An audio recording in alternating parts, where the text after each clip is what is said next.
క్రీస్తు ప్రభువునందు ప్రియమైన సహోదరి సహోదరులారా,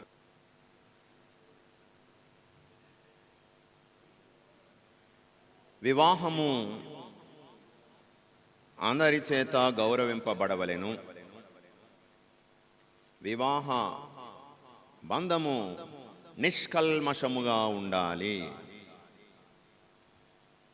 మనము హెబ్రీయులకు రాయబడినటువంటి లేఖలో మనం చదువుతున్నాం. వివాహము గౌరవింపదగినది, ఘనమైనది. దేవుడు చేసిన కార్యాల్లో అది శ్రేష్టమైనటువంటిది, గొప్పదైనటువంటి ఒక ఆశీర్వాదం. మరి ఇటువంటి వివాహ బంధము నిష్కపటముగా, నిష్కల్మషముగా, మచ్చ లేనటువంటి బంధముగా, ప్రేమ బంధముగా ఉండాలని దేవుని యొక్క కోరిక. పెళ్ళంటే 100 ఏళ్ల పంట అని అంటూ ఉంటారు మన పెద్దలు. అంటే వివాహ జీవితం అనేటువంటిది ఒక పంట పండించడం లాంటిదే. ఒక రైతుకు తెలుసు పంట పండించడం ఎంత కష్టమో, వ్యవసాయం చేయడం ఎంత కష్టమో. ఎక్కడైతే పంట పండించాలనుకున్నాడో ఆ పంటని, ఆ యొక్క స్థలాన్ని శుభ్రం చేయాలి, ముళ్ళు తుప్పలు తీసేయాలి, రాళ్ళు తీసేయాలి, దున్నాలి, అలాగే దమ్ము పట్టాలి, విత్తనాలు చల్లాలి, నాట్లు వేయాలి. కలుపు మొక్కలు వస్తుంటాయి, తీసేయాలి. పైనుంచి పక్షులు ఈ పంట మీద దాడి చేస్తాయి, లోపల నుంచి పురుగులు దాడి చేస్తాయి, పక్క నుంచి పశువులు దాడి చేస్తాయి. ఇవన్నింటినీ కాపాడుకుంటూ కంచె వేసి, పురుగులను క్రిమి సంహారక మందులు కొట్టి, ఆకాశ పక్షులను దూరంగా తగిలేసి రక్షించుకొని ఆ పంటను ఇదిగో నూర్పిళ్ళు జరిగిన తర్వాత బస్తాలకు ఎత్తించి ఇంటికి తీసుకొస్తే ఎంత ఆనందం, సంతోషము. ఇది నా కష్టార్జితం, ఎంతో శ్రమ, కష్టం. పెళ్లిని కూడా పెద్దలు ఇటువంటి పంటను పండించడంతో పోల్చారు. ఈ పంట పండినప్పుడు ఆ రైతుకి ఎంత ఆనందం. ఆ ఆనందం 100 ఏళ్ళు ఉండాలట. 100 ఏళ్ళు. పెళ్ళి కూడా అలాంటిది, వివాహ బంధం కూడా అలాంటిదే. రాళ్ళు ఉంటాయి, మూర్ఖత్వం. నేను చెప్పింది కరెక్ట్, నువ్వు కొత్తగా వచ్చావు నా జీవితంలోనికి, నేను కదలను, అలాగే చేస్తాను. రాయి లాంటి మనస్తత్వం. ముళ్ళు మాటలు, సూటుపోటి మాటలతో ముళ్ళు గుచ్చుకుంటూ ఉంటాయి. అనుమానాలైనటువంటి క్రిములు కింద నుంచి తొలుస్తుంటాయి లోపల. మనస్పర్ధలు, అనుమానాలు, అవమానాలు. బయట నుంచి ఆకాశం నుంచి పక్షులు, బయట నుంచి పశువులు అంటే ఎవరు? ఇతరులు. ఈ సంసారం మీద, ఈ కుటుంబం మీద దాడి చేసేటువంటి, ఒత్తిడి తెచ్చేటువంటి, పాడు చేసేటువంటి ప్రయత్నాలు చేసేటువంటి కారకాలు. వీటన్నిటినీ తట్టుకొని కలుపు మొక్కలు, మనస్పర్ధలు, వీటన్నిటినీ తట్టుకొని ఎప్పటికప్పుడు ఒక రైతులాగా మీ ఇద్దరు కూడా, కిషోరు, భువన, మీరిద్దరు కూడా మీ యొక్క వివాహ బంధాన్ని, సంసార జీవితాన్ని, దాంపత్య జీవితాన్ని 100 ఏళ్ల పంటగా పండించుకోవాలి. ఎందుకంటే ఇది దేవుని ఏర్పాటు, దేవుని నిర్ణయం. ఇదిగో కిషోర్కి భువన కిషోర్, ఇది మానవ ప్రయత్నంగా తల్లిదండ్రుల సంబంధాలు చూసి ఉంటారు. కానీ వీళ్ళిద్దరినీ కలపడం అన్నటువంటిది మానవ ప్రయత్నం కాదు, దేవుని యొక్క ఇష్టం. కాబట్టి దేవుని హస్తాల మీదుగా వీరిద్దరిని ఆ యొక్క ఈ దైవ సన్నిధిలో పీఠం ముందు కలుపుతున్నాము, ప్రార్థన చేస్తున్నాము. మరి ఒకరినొకరుకు తోడుగా దేవుడిస్తున్నాడు. కష్టములోను, సుఖములోను, బాధలోను, వ్యాధిలోను, సౌఖ్యములోను నేను నిన్ను విడిచిపెట్టను. నీ తోడుగా ఉంటాను. నీడ మనల్ని విడిచిపెట్టదు, మన పక్కనే ఉంటుంది, ఎక్కడికి వెళ్తే అక్కడే ఉంటుంది. ప్రేమిస్తాను, విధేయిస్తాను, గౌరవిస్తాను. ఎంతవరకు? 1 సంవత్సరం, 2 సంవత్సరాలా? ఎంతవరకు? జీవితాంతము వరకు, జీవితం అంతమైనంత వరకు. మరణమే మనల్ని విడదీయాలి. దేవుడు కలిపాడు. ఇక ఏం వ్యక్తి కూడా దేవుడు జతపరిచే జంటను మానవుడు వేరు పరపకూడదు. పెళ్లి చేసుకున్న వాళ్ళు విడిపోవాలనుకోకూడదు. బయట వాళ్ళు ఈ బంధాన్ని విడదీయడానికి హక్కు లేదు. ఎందుకంటే this is the work of God.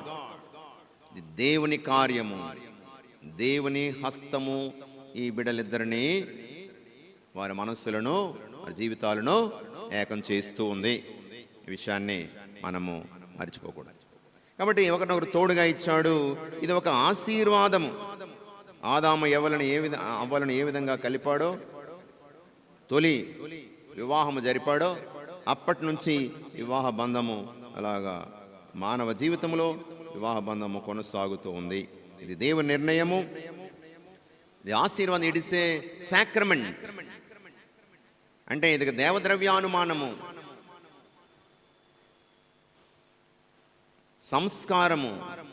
అంటే వివాహము ద్వారా దేవుడు ఒక ప్రత్యేక ఈ వివాహ అంతస్తులోనికి వచ్చి ప్రవేశించేటువంటి మీ ఇద్దరికీ దేవుడు ప్రత్యేక ఆశీర్వాదాన్ని ఇస్తూ ఉన్నాడు. దాన్ని సంతోషంగా స్వీకరించాలి. కాబట్టి వివాహం అన్నటువంటిది ఒక ప్రేమ బంధము, దేవునికి ఏర్పాటు. రెండవ ఆశీర్వాదము. మూడవది ఇది ప్రేమ బంధము. ఇందా చెప్పాను, కష్టంలో సుఖంలో నేను విడిచిపెట్టను, ప్రేమిస్తాను, నీ పక్కనే ఉంటాను. కట్న కానుకలు వచ్చినప్పుడు, డబ్బులు ఉన్నప్పుడు, ఉద్యోగం ఉన్నప్పుడు అంతా బాగానే ఉంటుంది. భర్త యొక్క పేదరికములో భార్య యొక్క గుణం బయటపడుతుందట. భర్తకు కానీ భార్య కానీ కష్టం వచ్చినప్పుడు, జబ్బు చేసినప్పుడు, మంచం ఎక్కినప్పుడు ఆ భర్తకో ఆ భార్యకో నిజమైన ప్రేమ ఉందా లేదా, ఉంటే ఎంత ఉంది తెలిసిపోద్ది. ఓర్పు సహనముతో ఆ పక్కనే ఉంటూ సేవలు చేసిన వాళ్ళు ఎవరు? ప్రేమించేవాళ్లే. మరి అటువంటి ప్రేమగల తోడును వివాహ బంధం ద్వారా దేవుడు ఇస్తూ ఉన్నాడు.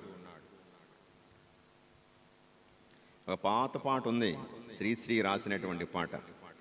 మనసున మనసై బ్రతుకున బ్రతుకై తోడొకరుండిన అదే భాగ్యము, అదే సర్వము సకలము. చాలా అర్థవంతమైనటువంటి పాట. అందులో మాటలు ఆశయాలలో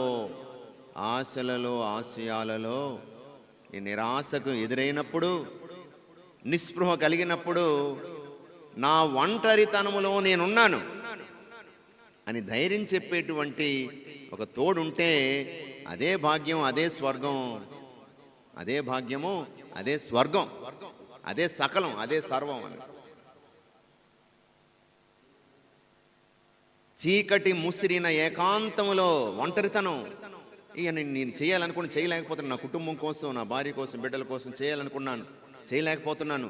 ఒంటరిని అయిపోయాను, నాకు సాయం ఎవరు అందించడం లేదు అని నేను ఒంటరిగా ఉన్నప్పుడు, ఆ క్షణాల్లో కూడా కొన్నిసార్లు కుటుంబం కోసము ఏ పని చేయాలి, ఎలా పోషించాలి, ఎవరు సాయం చేయడం లేదే, మాట సాయం కూడా చేయడం లేదు, నన్ను ఒంటరిని చేసేసారనే అటువంటి బలహీన ఒంటరి క్షణాల్లో నేనున్నాను, పర్వాలేదు, ఈరోజు కాకపోతే రేపైనా బాగుంటుంది, నిరాశ పడకు, నువ్వేం తప్పు చేయలేదు, నువ్వు ప్రయత్నం చేస్తూనే ఉన్నావు కదా, నీ మనస్ఫూర్తిగా చేస్తున్నావు, ఏం పర్వాలేదు అని ధైర్యం చెప్పే పక్కన ఒక మనిషి ఉంటే అదే ఇక వివాహానికి గొప్ప అర్థం, పరమార్థం. కాబట్టి భర్త భార్య ఒకరికి ఒకరు మంచి స్నేహితులుగా ఉండాలి. కష్టం పంచుకోవడానికి మరొక వ్యక్తి, బాధను పంచుకోవడానికి మరొక వ్యక్తి, సంతోషాన్ని ఏదో జరిగింది సంతోషం వెంటనే చెప్పుకుంటాం, కష్టం వచ్చింది ఎవరితో చెప్పుకుంటాం? ఇదిగో నా జీవిత భాగస్వామి, నా జీవితంలో సగభాగం. దేవుని ఎంత గొప్ప ఏర్పాటు. కాబట్టి భార్యాభర్తలు మంచి ఫ్రెండ్స్లా ఉండాలంట. అంతేకాదు నిజంగా ప్రేమ కలిగినటువంటి వారు ఏ విధంగా ఉండాలి? మనందరికీ పునీత పౌలుడు కొరింథీయులకు రాసిన మొదటి లేఖ 13వ అధ్యాయంలో చక్కగా ఏమిటి ప్రేమించాలి అంటే ఏమిటి అని దాని మాటలకు గొప్ప అర్థాన్ని మనకు ఇక్కడ ఇస్తున్నాడు. ప్రేమ సహనము గలది, దయగలది, అసూయ గాని, డంబము గాని, గర్వము గాని, స్వార్థం గాని నిజమైన ప్రేమకు ఉండవు. కోపం ఉండదు, దోషాలను లెక్క పెట్టదు. నువ్వు అప్పుడు అలా చేసావు కదా, నేనేమన్నా అన్నానా, నువ్వు ఇప్పుడు ఇలాగ నన్ను అడుగుతున్నావు, అప్పుడు అలా చేసావు, ఇప్పుడు ఇలా చేసావు అంటే అకౌంట్ బుక్ రాసుకుంటారు కొంతమంది. ఎప్పుడెప్పుడు ఏ తప్పులు చేసింది మా ఆవిడ, మా ఆయన ఎప్పుడెప్పుడు ఇలాగా. నీ చెల్లి వస్తే పెట్టావు, మా అమ్మగారు వస్తే ఏమైనా పెట్టావా, ఇలాంటి దోషాలను లెక్క పెట్టుకోదట. మనం ఎవరైనా ప్రేమిస్తే వాళ్ళు ఎంత పెద్ద తప్పు చేసినా సరే తెలియక చేసిందిలే, పర్లేదులే, నా భార్య కదా లేకపోతే నా భర్తే కదా, క్షమిస్తారు. అదే ప్రేమ లేకపోతే ప్రతి చిన్నది కూడా పెద్ద చేసేసి చిలికి గాలి వానై మరి తెంపేసుకున్నంత వరకు వెళ్ళిపోతుంది. క్షమాపణ ఉండదు. నిజమైన ప్రేమ క్షమిస్తుంది, మన్నిస్తుంది, ఓర్పు కలిగి ఉంటుంది. మరి వివాహ బంధంలో ప్రవేశించేటువంటి మన బిడ్డలిద్దరూ కూడా ఇటువంటి ఓర్పు, సహనము, అర్థం చేసుకోవడం. లోపాలు లేని వారు ఎవరూ లేరు. చూపించండి ఒక్క ఈ జంట ఎప్పుడు కొట్టుకోలేదండి, ఎప్పుడు ఒక మాట అనుకోలేదండి అని చెప్పండి, చూపించండి. ఉంటాయి, ఎందుకంటే మనం మనుషులం కాబట్టి మన భావోద్వేగాలు ఉంటాయి, తప్పులు చేస్తాం, పొరపాట్లు చేస్తాం. రేపు నువ్వు చేస్తావు. ఈరోజు గట్టిగా కేకలేసేస్తున్నావు కానీ రేపు నువ్వు చెయ్యవా? ఎప్పుడు చేయలేదా ఇలాంటి పొరపాటు? కాబట్టి వివాహ బంధములో ఆ క్షమాపణ ఉండాలి, ఆ మన్నింపు ఉండాలి. అప్పుడే ఆ సంసారం ముందుకు సాగుతుంది. మరి పరస్పరము తల్లిదండ్రులు క్షమించుకోవడము, ఓర్పు సహనంతో ఉంటే పిల్లలు చూస్తున్నారు, వాళ్ళు కూడా అంత ఓర్పు సహనము. మా నాన్నకి మా అమ్మ ఏం గౌరవం ఇస్తుంది, మా అమ్మను మా నాన్న ఏ విధంగా ప్రేమతో చూస్తున్నాడు, మా అందరి కోసం ఏ విధంగా త్యాగం చేస్తున్నాడు, పిల్లలు చూస్తారు. దేవుడిచ్చినటువంటి సంతానం ప్రేమ ఫలం, బిడ్డలు దేవుని బహుమానాలు. కాబట్టి మానసికంగా దేవుని సన్నిధిలోనూ విశ్వాసపూర్వకంగా ఒకటైనటువంటి ఈ బిడ్డలిద్దరికీ, కిషోరు, భువనకు, దేవుడు ఆశీర్వదించి ఇచ్చేటువంటి ఆ ప్రేమ ఫలమే సంతానం. మరి ఆ సంతానాన్ని సంతోషంగా స్వీకరించాలి. ఈ రోజుల్లో పెళ్ళిళ్ళు జరుగుతున్నాయి కానీ షరతులు పెడుతుంటారు కొంతమంది. ఏమని? పెళ్లి చేసుకుందాం కానీ మనకు పిల్లలు వద్దు. ఆ పెళ్లి చెల్లదు. ఎందుకంటే సంతానం అన్నటువంటిది వివాహ బంధములో ఒక ఎసెన్షియల్ పార్ట్, ఒక మౌలికమైనటువంటి ఒక భాగం. పిల్లలు వద్దు అని ఉద్దేశపూర్వక, సంతానం కలగపోవచ్చు కాక, కానీ ఉద్దేశపూర్వకంగా సంతానం వద్దు అనుకోవడం అనేటువంటిది దేవునికి వ్యతిరేకం. ఎందుకంటే సంతానము దేవుని యొక్క వరము, ఆశీర్వాదము, ఒక ఆజ్ఞ. మీరు పిల్ల పాపలతో వర్ధిల్లండి, దేవుని ఆజ్ఞిస్తూనే ఆశీర్వదిస్తున్నాడు. ఆజ్ఞ, ఆశీర్వాదం. కాబట్టి దాన్ని వద్దనుకోవడానికి మనకు హక్కు లేదు.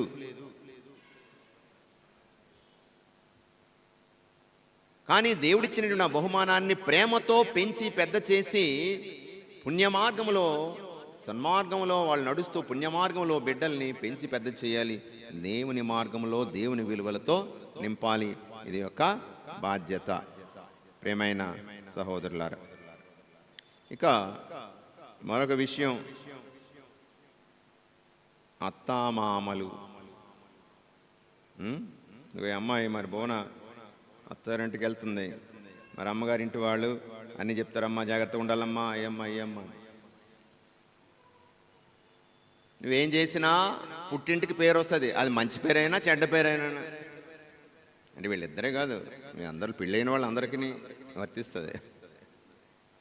అమ్మాయి భాగంగా ఒద్దికగా ఒబ్బుడిగా పెద్దలాంటి గౌరవంతో ఉంటే అమ్మ మంచి బాగా పెంచారు, అన్ని పనులు చూసుకుంటుంది చక్కగా, వాళ్ళమ్మ బాగా నేర్పించింది. కాబట్టి పిల్ల యొక్క ప్రవర్తన వలన తల్లిదండ్రులకు, అమ్మగారింటి వారికి, ఇటు అత్తింటి వారికి గౌరవం కలుగుతుంది. ఇదిగో తోబీతు గ్రంథం ఉంటుంది. తోబియాసు సారా వివాహమైన తర్వాత చెప్తున్నటువంటి మాటలు ఆ అత్తామామలు వాళ్ళకి చెప్తున్నారు. తోబియాను సాగనంపుతూ ఆలింగనం చేసుకొని చెప్తున్నాడు, నాయనా సురక్షితముగా పోయిరమ్ము, దేవుడు నిన్ను సారాను కాపాడునుగాక, నీ బిడ్డలను చూతునుగాక అని చెప్తూ సారాతో చెప్తున్నాడు, తల్లి నీ భర్తతో వెళ్ళి నీ అత్తగారి ఇంట కాపురము చేయుము. కొంతమంది అంటారు ఇల్లరకం తెచ్చేసుకుందాం, వాళ్ళ సేవలు మనం ఏం చేయాలి, రమ్మనండి ఇక్కడ చేస్తాడు సేవలండి. కొంతమంది ఇల్లరకం అత్తగారింటికి వెళ్ళు. కొంతమంది అంటారు వేరే కాపురం పెడదాం, ఆ ముసలోళ్ళు వాళ్ళ మధ్యన మనం ఏంటి, వేరే కాపురం పెడదాం, నీకు నేను నాకు నువ్వు, ఇంకెవరొద్దు మనకి. కుదరదు అది. మీరిద్దరూ ఒకటయ్యారంటే దాని వెనకాతలు మనుషులు ఉన్నారు. నేను ఇంతవరకు పెంచి పెద్ద చేసి మీ కష్ట సుఖాలు చూసుకున్నటువంటి వాళ్ళు ఉన్నారు, కాబట్టి వాళ్ళ కష్ట సుఖాలు మీరు చూసుకోవాలి. కాబట్టి కొంతమంది మనం వేరే కాపురం పెడదాం ఉంటారు. అలా అంటే ఇక్కడ ఏమంటున్నారు, తల్లి నీ భర్తతో వెళ్ళి నీ అత్తగారింట కాపురం చేయి, ఇక మీదట నీ అత్తమామలు నీకు కన్న తల్లిదండ్రుల వంటి వారు. అత్తమామలు తల్లిదండ్రులు. మా నాన్నగారు ఒక మాట చెప్తారు ఎప్పుడు, ఏ అత్త అయితే తన కోడల్ని కూతురులాగా చూసుకుంటుందో ఆ కోడలు ఆ అత్తని అమ్మలాగా చూసుకుంటుందంట. ఎందుకంటే పెళ్ళైన తర్వాత ఈ ఇంట్లో ఆడపిల్లలు ఉంటారు, వాళ్ళ అత్తారింటికి వెళ్ళిపోతారు, ఇక్కడ ఉంటారు, కూతుర్లు ఇంటిదారు ఉంటారు. అది నీ కూతురైనా కోళ్ళైనా నీకు వచ్చినటువంటి కోళ్ళే. రాబోయే జీవితం అంతా ఆవిడతో గడపాలి. నీకు కష్టం వస్తే మీ కూతురు పరిగెత్తుకొని వస్తుంది, కానీ అక్కడ ఉండిపోతుంది, వెళ్ళిపోవాలి మళ్ళీ వెనకాల. వాళ్ళ ప్రాబ్లమ్స్ వాళ్ళకుంటాయి. కాబట్టి నీ ఇంట్లో ఉన్నటువంటిది నీ కోడలే, కాబట్టి ఆవిడని ప్రేమగా చూసుకో అత్తగా. అప్పుడు ఆ కోడలు అత్తని ప్రేమగా చూసుకో తప్పనిసరిగా. ఆ కోడలు ఇంటి విషయం మర్చిపోయి ఇదే నా ఇల్లు, నా భర్త, నా కుటుంబం, నా అత్తమామలు, ఇది నా సంసారం అని అనుకునేటువంటి స్థితికి ఆ భర్త తీసుకురావాలి. ఎందుకంటే ఆడపిల్లకి మొదటిసారి కొత్త అందరూ, కాబట్టి అన్ని పరిచయం చేయాలి. ఇదిగో మన బావ మావయ్య, ఇదిగో చిన్నాన్న, మన దగ్గర వాళ్ళు అవుతారు. అలాగా నేర్చుకుంటుంది నెమ్మదిగా. కుటుంబ పరిస్థితులు నేర్చుకుంటుంది. వీళ్ళ యొక్క అలవాట్లు ఏంటి, కుటుంబంలో ఎటువంటి అలవాట్లు ఉన్నాయి, సంప్రదాయాలు ఉన్నాయి, నేర్చుకుంటుంది. నేర్చుకునేలాగా ఆ స్నేహపూర్వక వాతావరణాన్ని కల్పించవలసిన బాధ్యత కిషోర్ది, ఆ భర్తది. లేకపోతే నువ్వు పరాయిదానివి, నువ్వేను కాదు ఎవరైనా సరే, బయట నుంచి వచ్చావు, నీకు తెలియదు, నీ అలవాట్లన్నీ ఇక్కడ చూపించు, ఇలాంటి మాటలు వస్తాయి. కాబట్టి ఇక్కడ వాతావరణానికి పరిచయం చేయాలా ఉన్నటువంటి ఆ యొక్క భయం, ఈ బిడియం అన్నీ కూడా పోయేలాగా చేయాలి బాధ్యత. అంతేకాదు, చూడండి మరొకటి,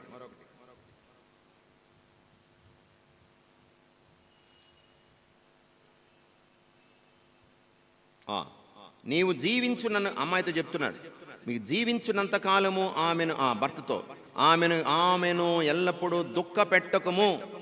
అల్లుడితో చెప్తున్నాడు, అమ్మా బాబు మా కూతుర్ని మీ చేతుల్లో పెడుతున్నాం, ఏనాడు ఆమెని కష్టపెట్టకయా, దుఃఖ పెట్టకు, కన్నీరు చూడకూడదు. మా అమ్మాయి కళ్ళల్లోంచి సురక్షిత పోయిన ఎప్పటి నుండి సారా నీకు భార్య, నేను తల్లిని, మనం బ్రతికున్నంత కాలం సుఖముగా జీవింతుము.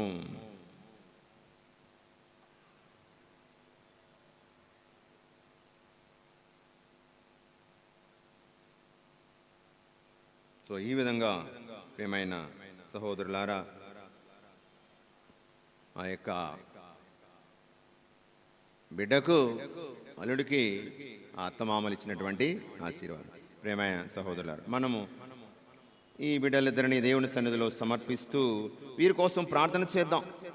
తల్లి మరియ కానాపల్లిలో ఆ యొక్క కుటుంబంలో పెళ్ళయినటువంటి ఆ పెళ్ళింట్లో ద్రాక్షారసం తక్కువైపోతే యేసుప్రభు కానీ చుట్టాలు కానీ పెద్దలు కానీ గుర్తించలేదు, వాళ్ళు పట్టించుకోలేదు. నిజానికి తల్లి మరియా ఆహ్వానించబడింది ఆ కుటుంబానికి. కాబట్టి ఆ బిడ్డల అవసరాన్ని అడగకుండానే గుర్తించి ఏమి ద్రాక్షరసం అయిపోతే ఏమి చేసే పరిస్థితి అసాధ్యం, ఏమి చేయలేం. ఎందుకంటే పిల్ల పుట్టగానే పెళ్లి కోసం ద్రాక్షరసం నిల్వ ఉంచుతారట. అంటే 20, 30, 40 అన్ని సంవత్సరాలు ఎంత ఎక్కువ నిల్వ ఉంటే అంత రుచికరంగా ఉండదు. పెళ్లికి పుట్టిన వెంటనే ఆ సీసాలతోని ఆ యొక్క జాడీలతో పక్కన పెడతారట, పేపాలతో. కాబట్టి ఆ క్షణంలో ద్రాక్షరసం అయిపోయింది, బిర్యానీ అయిపోయింది, భోజనం అయిపోయిందంటే పెళ్లి చేశారా, భోజనం కూడా పెట్టలేదంటారు, అవమానం. కాబట్టి ఆ తల్లి ఎవరితో చెప్పింది? తన కుమారుడితో చెప్పింది, బాబు వాళ్ళకి ద్రాక్షరసం అయిపోయిందిరా, నాకేమి నీకేమంటే నువ్వు నేను ఒక చుట్టాల్లా వచ్చాము, అతిథుల్లా వచ్చాము, ఆశీర్దించి వెళ్ళిపోతాం, అంతకంటే మనకేమిటి అనే భావం అందులో ఉంది. కానీ నా గడి ఇంకా నువ్వు రాలేదని చెప్పాడు, నా దైవత్వం ప్రదర్శించే గడి ఇంకా రాలేదని చెప్పాడు. ఆయన తల్లి ఏం చెప్పింది? ఆయన చెప్పినట్లు చెయ్యండి అని చెప్పి వెళ్ళిపోయింది. ఇంటి పెద్దగా ఆమె అక్కడ వ్యవహరిస్తుంది. నీటిని ద్రాక్షరసంగా మార్చాడు. సమృద్ధి, ఆనందము ఆ తల్లి ఉన్న చోట, యేసు ఉన్న చోట ఆ ఇంటిలో సమృద్ధి, ఆనందము, వెలుతులు తొలగిపోతాయి. కాబట్టి ఆ తల్లిని మీ కుటుంబంలోనికి ఆహ్వానించండి. మరి ఇటువంటి వివాహ బంధములో వారు ప్రవేశిస్తుండగా మనందరం కూడా వారి కోసం ప్రార్థన చేయడానికి వచ్చాము. వారి కుటుంబం చల్లగా ఉంటే మనకు ఆనందం. మేము వాళ్ళ పెళ్ళికి వెళ్ళాం, బాగున్నారు, చక్కగా ఉన్నారు అని మనకు సంతోషం. కాబట్టి మన బాధ్యత వాళ్ళ కోసము ప్రార్థన చేద్దాం. మరి మరొకసారి కిషోరు అలాగే భువన వీరిద్దరికీ శుభాకాంక్షలు తెలియజేస్తున్నాను. ఇప్పుడు వివాహ బంధములో మనము ఆ యొక్క వివాహ సాంగ్యములోనికి మనం ప్రవేశిద్దాం. ఆమేన్.